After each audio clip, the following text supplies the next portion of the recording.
Presidente do Senado confirma a votação da reforma da Previdência para a próxima terça-feira. A gente vote na terça-feira, no plenário da CCJ pela manhã, a reforma da Previdência e tarde e noite da próxima terça-feira a gente possa votar em primeiro turno, cumprindo o calendário que foi estabelecido por todos os líderes. Promulgada parte da PEC que vai trazer mais recursos da exploração do petróleo.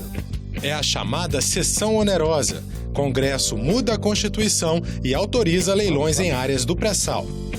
Proteção e defesa dos idosos.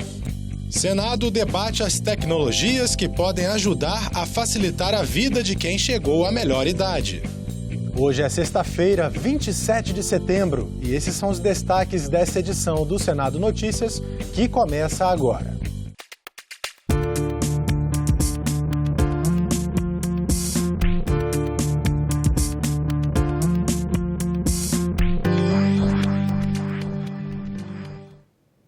Olá, um bom dia para você.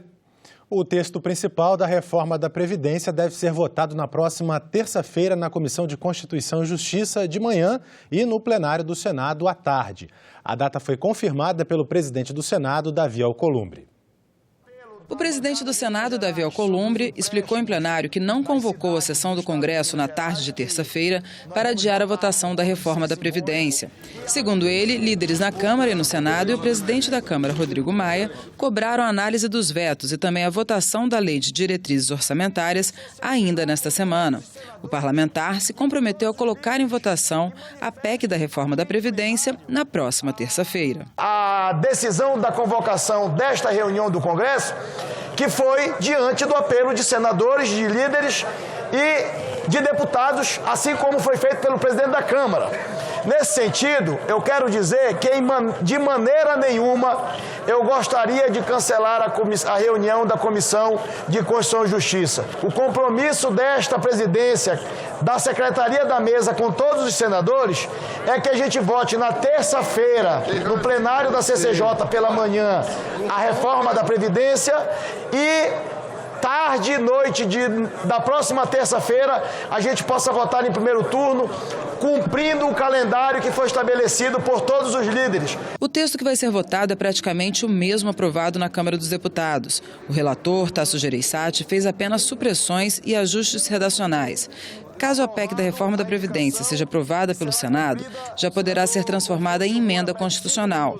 Mas a matéria ainda é alvo de crítica de parlamentares. A PEC acaba com a aposentadoria especial, acaba com o direito a se aposentar com 25 anos de contribuições, todos aqueles que trabalham em área de alto risco como periculosidade, e daqui para frente vai ter que ser 40 anos de contribuição e no mínimo 65 de idade, sem nenhuma regra de transição, eles perdem tudo. Já a PEC paralela da Previdência, que trata de várias questões que ficaram de fora do texto principal, como a inclusão de estados e municípios, começou a tramitar oficialmente na Comissão de Constituição e Justiça. Depois de aprovada pela CCJ, volta para análise do plenário em mais 3 sessões. Se aprovada, a PEC paralela é enviada para discussão na Câmara dos Deputados. Os senadores aprovaram em sessão plenária nesta quinta-feira a criação da empresa Nave Brasil.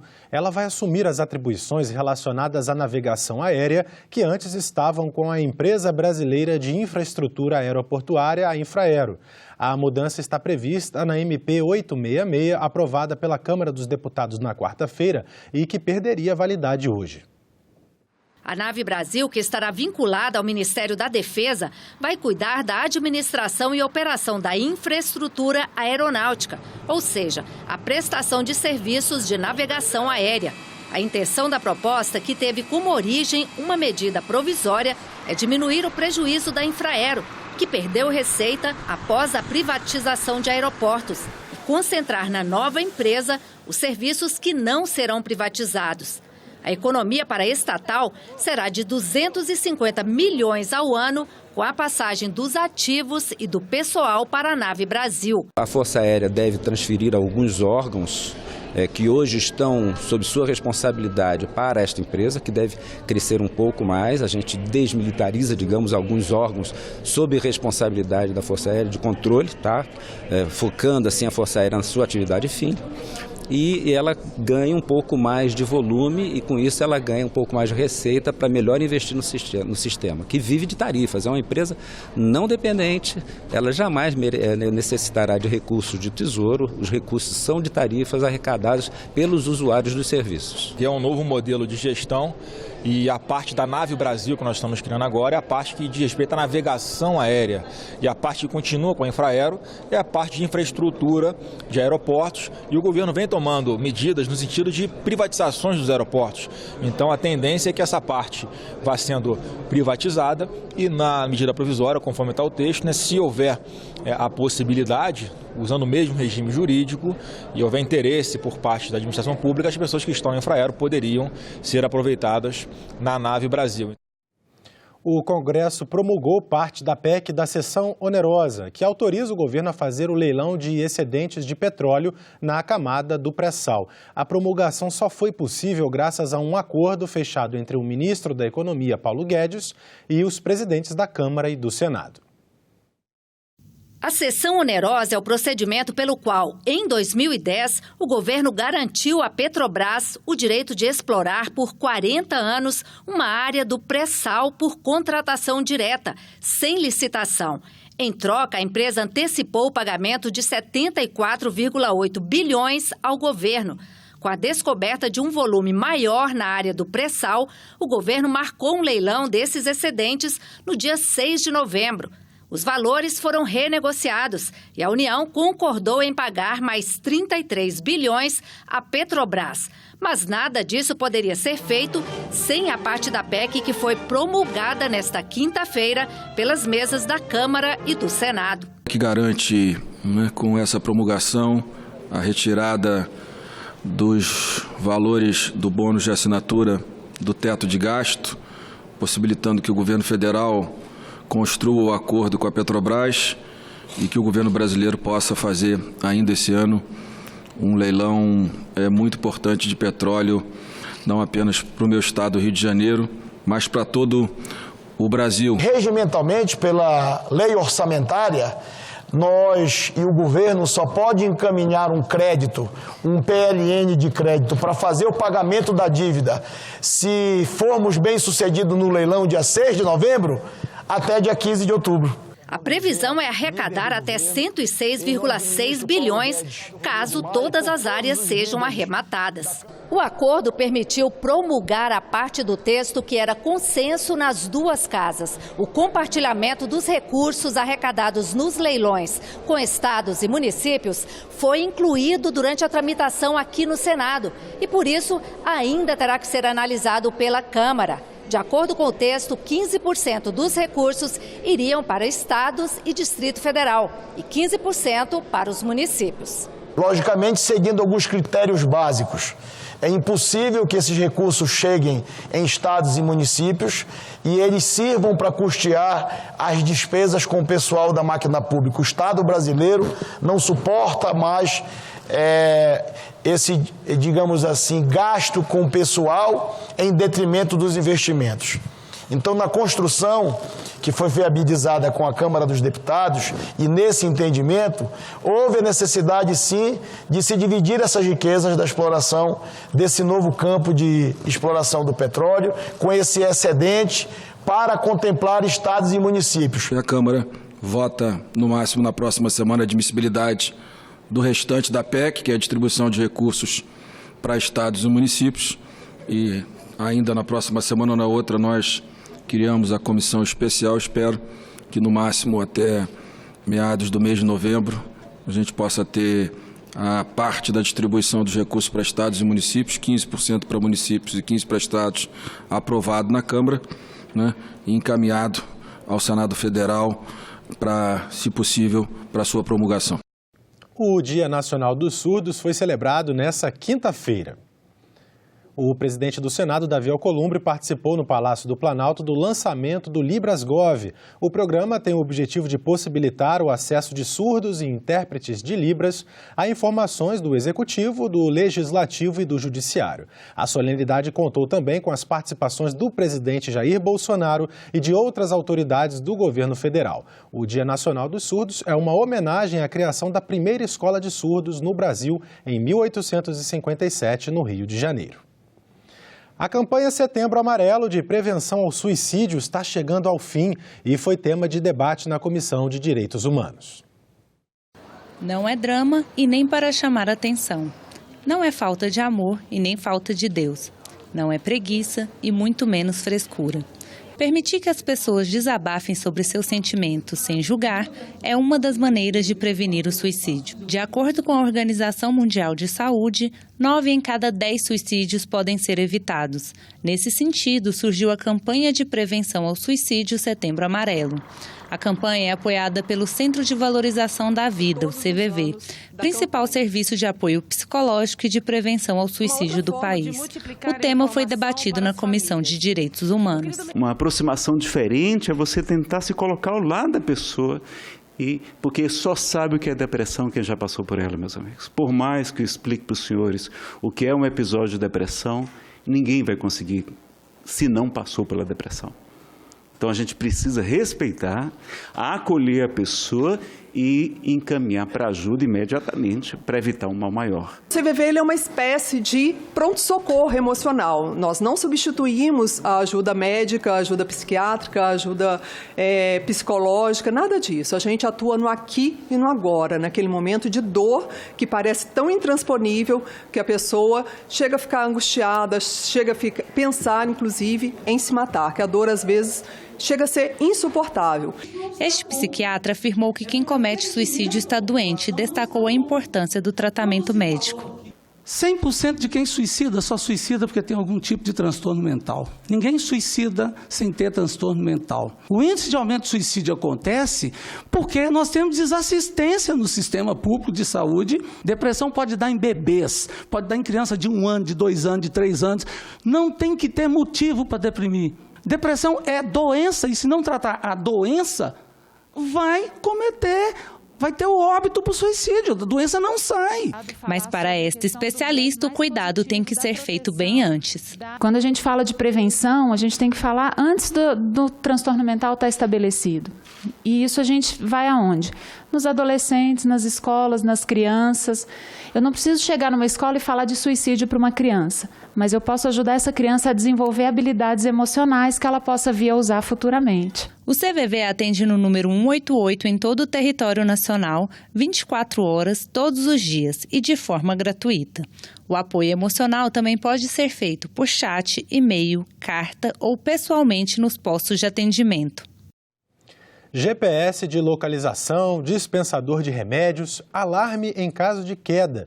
São muitas as tecnologias que podem ajudar a melhorar a vida dos idosos. A Geron Tecnologia foi tema de audiência pública na Subcomissão Permanente de Proteção e Defesa da Pessoa Idosa, presidida pelo senador Eduardo Gomes.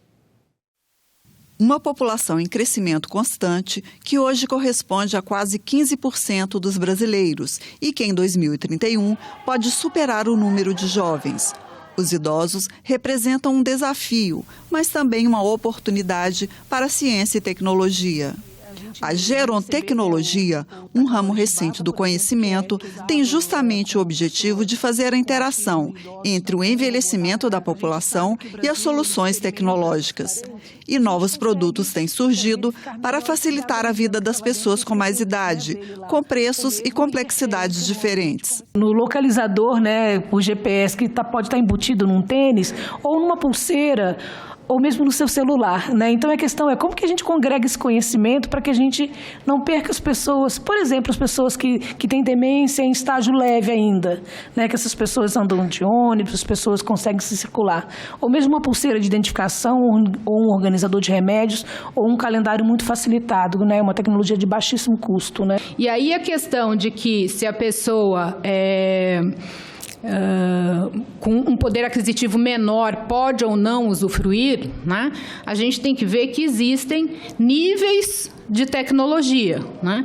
Então, por exemplo, uma pulseira ela pode custar R$150, né? Ou o sistema que envolve essa pulseira, o sistema de atendimento ligado a um centro de saúde que vai prover todo o serviço de acompanhamento, de atendimento, pode chegar a milhares. São muitas as demandas da população idosa em diferentes questões, como moradia, transporte e saúde, que exigem um olhar diferenciado e novas tecnologias. Se a gente olha, por exemplo, para as questões de moradia, né, acho que muitos aspectos eles estão relacionados, por exemplo, à questão do envelhecimento no lugar e a preparação do seu lugar e do seu entorno para o envelhecimento, não fazendo com que essa pessoa migre, né, de bairros e de cidades, né, pensando, por exemplo, na questão do uso das tecnologias assistivas, nos ambientes controlados. Por exemplo, pensar o fenômeno do isolamento, né, e como que as redes sociais e também o uso das tecnologias, o domínio das TICs vai permitir um contato. Mas o setor também tem demandas e desafios. Já foi investido muito, né, em desenvolvimento de tecnologia assistiva, né? São mais de 300 grupos de pesquisa e desenvolvimento no Brasil, nas universidades, voltadas para isso. Só que os projetos são desenvolvidos até a fase de protótipos e aí vai para a prateleira.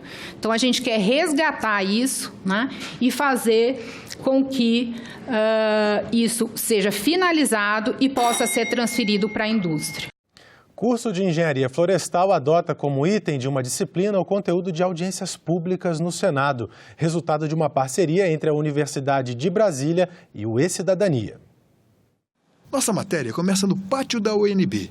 Os personagens, Heraldo e Anara, Carlos Magno, Natália, Guido e Jorge, professor e alunos da Engenharia Florestal. Quais são as expectativas e perspectivas para reduzir e mitigar esses efeitos? Que responda mais tecnicamente. A redução de emissões de carbono. Toda a política governamental em função às mudanças climáticas. Suas metas se estão cumprindo. Assim, e quem vai ajudar a contar é o futuro repórter Pedro Lemos. As ferramentas estão aí, é só uma questão de colocá-las em prática. Pela primeira vez, uma disciplina de ensino superior utiliza o conteúdo de audiência pública no Congresso para avaliação do desempenho dos alunos. Heraldo Matricardi decidiu incluir no currículo a participação num debate sobre política pública na Comissão de Meio Ambiente do Senado.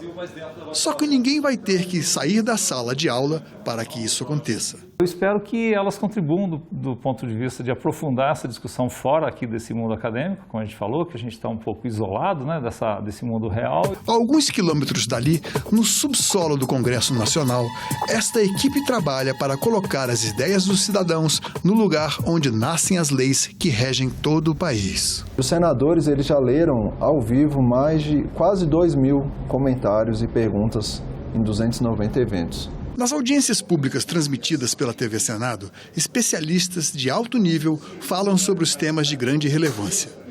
Na Comissão de Meio Ambiente, o debate é sobre a política brasileira para mudanças climáticas. A Yara Ferreira, do Distrito Federal, ela coloca e pergunta: o Brasil não deveria embutir os gastos ambientais, como o uso do solo e da água, no valor final dos produtos do agronegócio nas exportações? Os alunos da UNB acompanham atentos. É um recurso infinito de conhecimento disponível gratuitamente para que os professores possam utilizar. Essa integração do parlamento com as universidades é fundamental.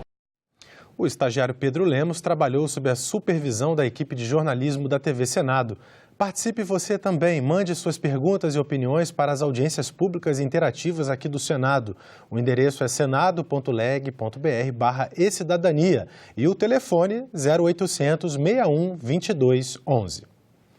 A Assembleia Geral da Organização das Nações Unidas, ONU, foi realizada nesta semana em Nova York, nos Estados Unidos. O senador Nelsinho Trade, presidente da Comissão de Relações Exteriores e Defesa Nacional, acompanhou a comitiva do presidente Jair Bolsonaro. Ele fala sobre o encontro na nossa entrevista de hoje. Olá! 193 representantes de países de todo o mundo se reúnem todos os anos para debater os principais problemas do planeta na Assembleia Geral das Nações Unidas. Nosso convidado hoje é o senador Nelsinho Trade, presidente da Comissão de Relações Exteriores, que integrou a comitiva presidencial que foi à sede da ONU em Nova York este ano. Seja bem-vindo, senador. Obrigada pela presença. Eu que agradeço, Renata. É um prazer estar aqui no seu programa, tão bem levado à nossa população. Senador, qual a avaliação que o senhor faz da participação do Brasil na abertura da Assembleia Geral das Nações Unidas? É uma avaliação extremamente positiva. Primeiro, porque o Brasil inaugurou, como é de praxe, é uma tradição desde Oswaldo Aranha, a fase dos discursos, ou seja, o Brasil foi o primeiro a discursar. Isso é realmente meritório e faz com que nos coloca num patamar de oitiva de todo mundo. Uma coisa é você ser o primeiro a falar, outra coisa é ficar numa agenda secundária, onde muitas bancadas acabam se desfazendo. Para você ter uma ideia, o presidente Jair Bolsonaro falou primeiro que o presidente dos Estados Unidos. Então, essa é a ordem tradicional do discurso, né? Abre o convidado brasileiro e, em seguida, o anfitrião, né? Exato. Então, a gente demarcou um território muito importante e fez com que mostrasse a presença do Brasil, que o Brasil está lá e com uma nova modelagem. E que modelagem é essa, senador? Bom, foi enaltecido pelo presidente Jair Bolsonaro essa questão do novo governo que foi empoderado democraticamente pela população brasileira. Governo de uma linha, de uma política liberal, uma política econômica para frente, um governo de uma linha mais à direita, um governo de uma linha de combate à corrupção, da diminuição dos crimes, um governo de uma linha que busca a questão da vacinação para poder evitar as epidemias do passado. Enfim, deu para fazer um bate-pronto em vários temas que, na minha avaliação, foi muito positivo. O senhor faz uma avaliação positiva do discurso do presidente na abertura do evento, então? Faço. Algumas pessoas que a gente observou nas redes sociais, até mesmo na imprensa, achou que o presidente foi duro. Ora, todos nós conhecemos o presidente Jair Bolsonaro. Muitas vezes essa franqueza dele, essa busca pela verdade, porque ele é verdadeiro, isso é uma coisa que a gente tem que enaltecer no presidente, a sua autenticidade. Pode vir a parecer dureza. Então, quando ele faz um comentário direto, como é a característica dele, aqueles podem entender como sendo algo mais firme, mais duro, mas não é. Ele chegou a dizer que ele reviu o discurso e ele acha que para ele não tem nada demais, né? O presidente Bolsonaro é assim mesmo, ele é uma pessoa verdadeira, ele não fica, como diz lá no meu estado, rodeando o toco. O que tiver que falar, ele fala na cara e dá do recado. Os jornais The Guardian em inglês e New York Times americano e o francês Le Monde ressaltaram que o presidente negou que a Amazônia esteja sendo devastada, né? O Guardian e o Le Monde também disseram que a informação era falsa. Como é que o senhor avalia a repercussão internacional do discurso do presidente? Bom, eu sou uma pessoa muito observadora. Eu estava num patamar, na bancada do Brasil, junto com o ministro do Meio Ambiente, com o ministro Ernesto, com o deputado Eduardo Bolsonaro e a primeira-dama, dona Michele, num ponto estratégico que dava para você ver a reação das pessoas. E, assim, muito francamente, é um testemunho que eu estou dando. Na minha avaliação, o sentimento da receptividade das pessoas foi positiva. A gente observava uma atenção redobrada na fala dele, talvez pela expectativa que se criou nessas questões, e com os dados técnicos do governo dele, passado pelos seus assessores, que acabaram por desmentir muitas coisas que vinham sendo protagonizadas na imprensa. Senador, de que eventos o senhor participou como representante do Congresso brasileiro? Bom, assim que a gente chegou na sede da ONU, nós fomos recebidos pelo presidente da ONU, o Guterres, onde numa reunião reservada, tratou de temas inerentes à questão da paz. Por quê? Que era um dos principais temas, né, da conferência, né? Foi o que eu vi da própria fala do presidente da ONU. O Brasil, ele tem uma característica de disseminar a paz. O povo brasileiro, ele é um povo de paz. Então, as missões de paz que o Brasil tem espalhadas pelo mundo, o próprio presidente da ONU pediu uma atenção redobrada ao presidente Jair Bolsonaro. E qual foi a minha surpresa? Porque eu discurso... Em que sentido? Atenção em que sentido, senador? Por exemplo, não desativar nenhuma missão de paz, ao contrário, incrementar, porque a essência da ONU é a propagação da paz e ver o Brasil como um principal aliado nesse sentido. Coisa que não dá para falar de outros países, até de potências maiores que o nosso. Qual foi a minha surpresa? Que dentro do discurso do próprio presidente Jair Bolsonaro, tinha um parágrafo inteiro só relativo a essa questão. Até perguntei para ele, falei, aquilo o senhor botou de improviso ou já estava no discurso? Ele falou, não, já estava. Então, demonstrando a sintonia do próprio discurso com a essência da ONU, que é a propagação da paz. Outros temas importantes, né, que segundo o site das Nações Unidas, os chefes de Estado e lideranças já tiveram encontros e terão outros também, né, são as ações em defesa das mudanças climáticas, né, a ação climática. Como é que o senhor avalia a posição do Brasil nesse sentido? Bom, o Brasil, ele tem os seus técnicos, ele tem o seu ministro responsável, que tem uma linha de atuação sempre buscando a preservação, sim, do meio ambiente com o desenvolvimento sustentável. Nunca abandonando essa dupla. Então, nesse sentido, os argumentos colocados pelos integrantes da bancada brasileira no que tange às ações para evitar essas situações climáticas, eu vi também com bons olhos, porque ninguém afirmou lá que não vai fazer isso ou não vai fazer aquilo. Pelo contrário, o que a gente tiver que contribuir e fazer para a gente ter um mundo melhor, podem ter certeza que eu presenciei que o Brasil vai fazer a sua parte.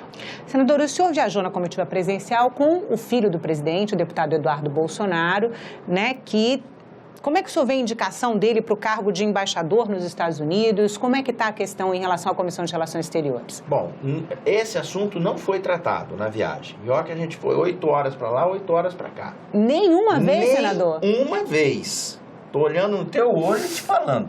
Agora, deu para eu perceber lá a desenvoltura do deputado Eduardo Bolsonaro conversando com as autoridades que fazem parte principalmente dos Estados Unidos, indo cumprimentar a bancada americana, como se, vamos dizer assim, demonstrando uma desenvoltura realmente que, na minha avaliação, vai ser essencial ele demonstrar isso na sabatina para poder ter a aprovação dos senadores. Senador, qual é o tamanho desse desafio, a aprovação do deputado Eduardo Bolsonaro para o cargo de embaixador nos Estados Unidos? Olha, aqui os senadores já têm o seu pré-juízo formado. O que quer dizer isso? Já tem a sua concepção se vai votar sim ou não. O que eu falo, eu tenho dito na imprensa, que vai ser fator decisivo, vai ser o desempenho do deputado Eduardo Bolsonaro na sabatina. Perguntas e respostas. Como que vão ser essas respostas? Para demonstrar a sua desenvoltura, o seu conhecimento, como que ele vai se portar para poder diplomaticamente melhorar a relação com os Estados Unidos e, consequentemente, trazer mais desenvolvimentos de parcerias econômicas. Senador, muito obrigada pela entrevista. E nós ficamos por aqui. Você pode rever as reportagens desta edição na nossa página na internet, senado.leg.br/tv. A sessão plenária do Senado desta sexta-feira está marcada para daqui a pouquinho, às 9 horas da manhã. Muito obrigado pela sua companhia e continue sintonizado aqui na TV Senado.